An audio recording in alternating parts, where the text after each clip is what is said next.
நான் ரீசெண்டா கூட கோவிலுக்கு போயிருந்தேன். அங்க கூட ஒரு அம்மா வந்து பார்த்துட்டு, "நீங்க தானே மகா நடிகைல" அப்படின்னு கேட்டாங்க. எனக்கு அதெல்லாம் புதுசா இருந்துச்சு.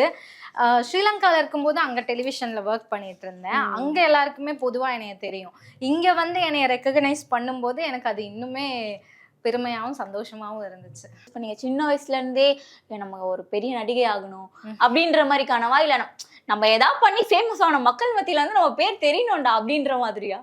எனக்கு என்ன அப்டின்னா, நான் சின்ன வயசுல இருந்தே டான்ஸ் பண்ணுவேன். கிளாசிக்கல் கத்துக்கிட்டேன். அப்படிதான் ஸ்டேஜ் ஏறுவேன். நடிப்பு அப்படின்னு நான் ஏறினதே கிடையாது. ஆனா, எனக்கு இப்போ நான் கொஞ்சம் இன்ட்ரோவர்ட்னால என்னோட ஃபீலிங்ஸ வந்து என்னோட எமோஷன்ஸ வந்து நான் வெளிப்படுத்தணும் அப்டின்னா, எனக்கு ஈஸியான எது அப்படின்னு பார்த்தீங்கன்னா, ஆக்டிங் தான். மத்தவங்களோட கேரக்டர்ல என்னோட எமோஷன நான் வெளிய கொண்டு வர முடியும். அது வந்து எனக்கு ஒரு பீஸ குடுக்கும். தங்கம் புற்றுநோய் சிகிச்சை மையம், நாமக்கல் மற்றும் கான்பூர்.